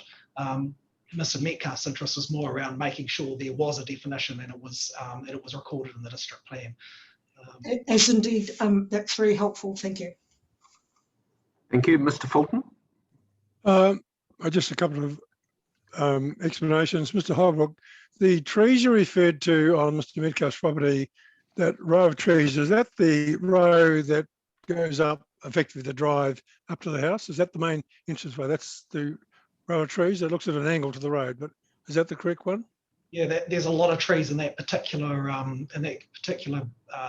cluster of trees that are affected, but there are also other trees on the property that are also affected that are outside of that row that you speak of. Yeah, okay, I thought that's what they're referring to. Just to the coming back down to the airfield, we were told that the hangars were going to have to be, one row of hangars was going to have to be removed. Now, I'm just looking at a photo of it here, and is that the one nearest the airfield? But is it the whole length of that, or the round ones on the end? Are they referring to, or was it the whole lot has to be moved south? Yes, I believe it is from the half rounds. I think they have to within 10 meters. I think of the half rounds, the first 10 meters, and all that. I think basically all that front row of hangars. And those are currently occupied by pilots and owners of planes at the moment that is full in there? Yes. They own the hangars. They own the hangars individually, do they? Yeah. And they lease the land. And it's on leased land. Yep. Okay. They own hangars, yes. Okay, understood. Okay, thank you. So currently they have, I guess what could be termed as beachfront hangars, but they won't soon. Right. Thank you. Thank you. Mr. Cooney? Just briefly, Mr. Holbrook, you put up on the screen a diagram or a map showing the cross angles of the OLS. Can you flick it up again, or someone flick it up? Commissioner Mitchell, I'm just going to see if I just hold on a sec. I think I've closed it. Hang on, I'll have to reopen it just a moment. I take it we've got that, have we? That's been filed. Yes. I've got it in front of me if you want me to put it up. Yeah, if you wouldn't mind, please. Just I've got a different screen here open. Yeah, that one. Yeah. So that's a snapshot from a bigger set of plans that was provided to Mr. Metcalfe from NZTE. Probably, I think the date on those plans are 2018. So some time ago. Okay. Just on the blue line, what is the height of that as it goes along? I'm just looking at how that line would affect future development of the land, and it comes down to I'm talking about structures like buildings, not trees. Sure. So what height, as it goes on to Mr. Metcalfe's land, what height does it start at? Yeah. So can you see the existing ground surface line, which is so above that, the next one up, there is a 7.5 metre height limit being shown there. So that's the height limit that applies in the village zone under the proposed district plan. So you can see they've run a 7.5 metre line mimicking the ground line. So that goes from 7.5 up to 42, does it? So the green, the blue line is the OLS. So you can see that just about where it says farm track, and there's a house and a tree shown. You can see the two the height limit and the ROS sort of come together at that point. And that's the highest place on the Metcalfe property. So where's your house? I can't point, unfortunately. It's not there, is it? So see where it says average person, average one-story house. Hang on. Yeah, can you just move it along a little bit? You probably can't. Yeah, that's better. I got it now. My screen was.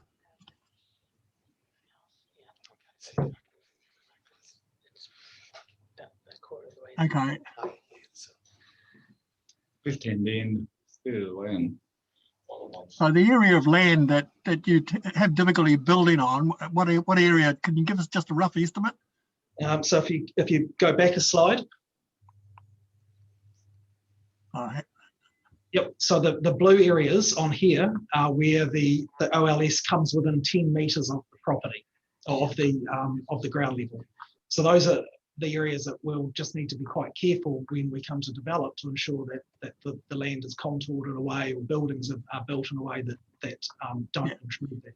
So it's not going to. It's a question of design in the end to make Correct. sure you comply with that. Yes. Yeah, I believe we can probably manage those issues in terms of the ground levels on this property. The bigger issue is the yellow areas, which are the existing trees. Yeah. Okay. Thanks for clarifying that. That's all I want. Thank you.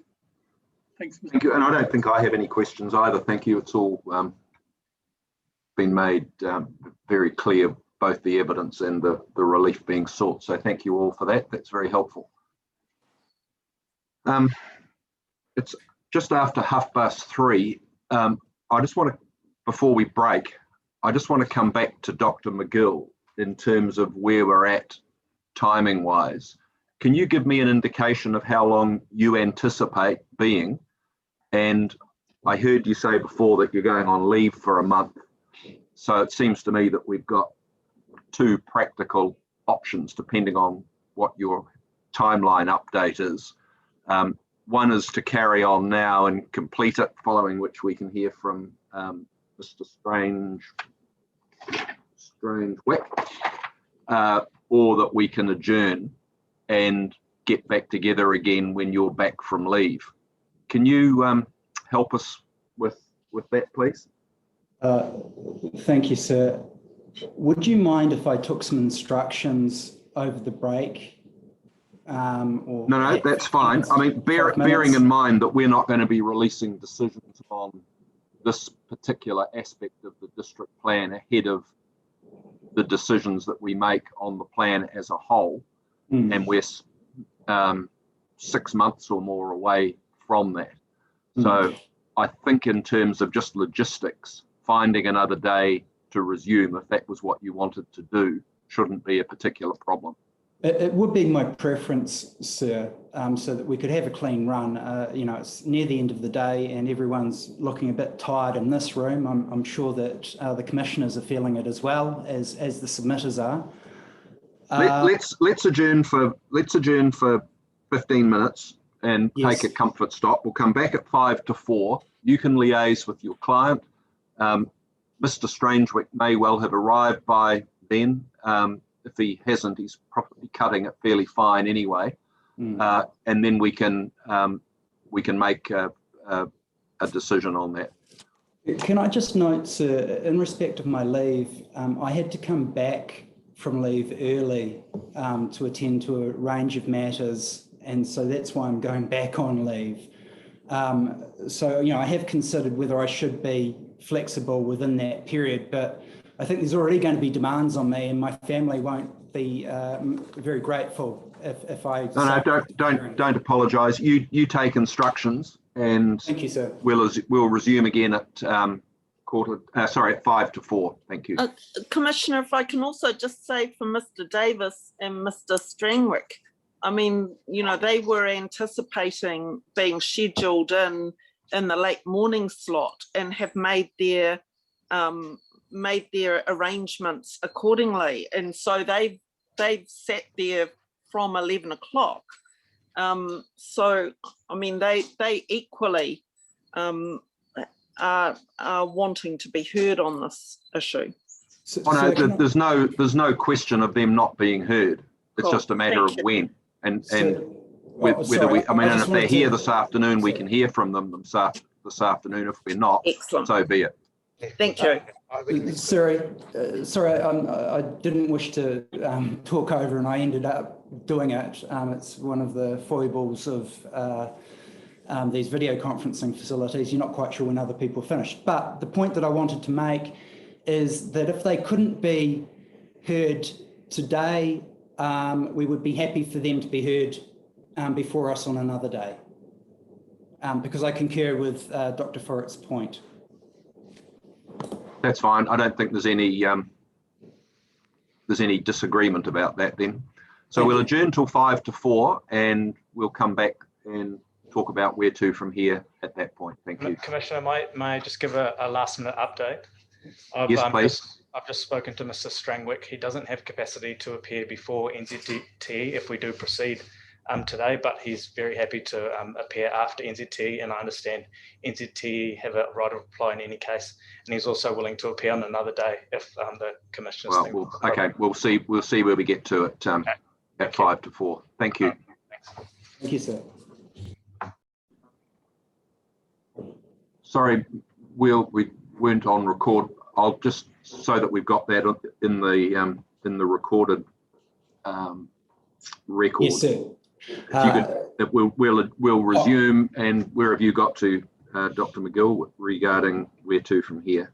My instructions, sir, are that we would like to adjourn until my return from leave, and if at all possible, co-counsel Ms. Parkinson would like to liaise with the hearing administrator on a date, bearing in mind we've got to make sure that all our experts are available. Right, thank you. Are there any views that anyone else has on that before we consider it? Yes, on behalf of the submitters here that are at the Waikato District Council offices, we think it's very unfair that it should be left a whole month before they put their points across. Within that month, the commissioners will probably forget about what we've actually said, and it won't be at the forefront of their mind, whereas NZTA say will be at the forefront of their mind. We would like to carry on now and get all the points done at the same time, and especially so that they can't be collecting up more evidence in the next month when we didn't have a month to do ours. Well, I need to take exception with several things that you've said. Firstly, the reason that we're at this point in the day is because we gave submitters who hadn't pre-circulated material, and I don't include you in that list, considerable latitude to present the information they wanted to present to us. That's point one. Point two is that Mr. McGill, Dr. McGill's has 6 expert witnesses to call, plus his own legal submissions. Even if that's constrained to the 10-minute time frame that we've allocated, that would take us to past 5 o'clock, notwithstanding that we will have a considerable number of questions for his witnesses in terms of the matters that we've heard today and the matters that we've determined from our own pre-reading of the information. I would anticipate that that might take two hours or something of that order. That would mean that we'd still be sitting here at 7 o'clock this evening. And that's not something that I'm prepared to put the commissioners to, nor the staff to, nor the submitters to. The purpose of the adjournment is simply to enable the hearing to be undertaken in a concise way. And I take exception to the fact that we will have forgotten everything that's been said to us today. We've made meticulous notes, we've listened carefully, and we have a recorded version of today to refer to. The adjournment is not to give NZTE further time to consider what its evidence will be, because that evidence has been pre-circulated for us. The purpose of the adjournment is to assist the commissioners in coming to a sensible decision having due regard to fairness and having due regard to making sure that everybody has a fair right to be heard. It is fair to say that some of the material that was provided to us orally this morning was the first time that we had seen it. It's also the first time, presumably, that NZTE have seen it. That's the reason that we have been asking parties to pre-circulate information in written form so that everybody knows what everybody else is saying.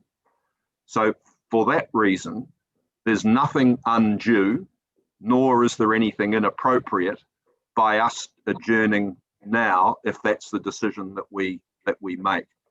So I don't wish to sound unduly grumpy, but I do need to make those points.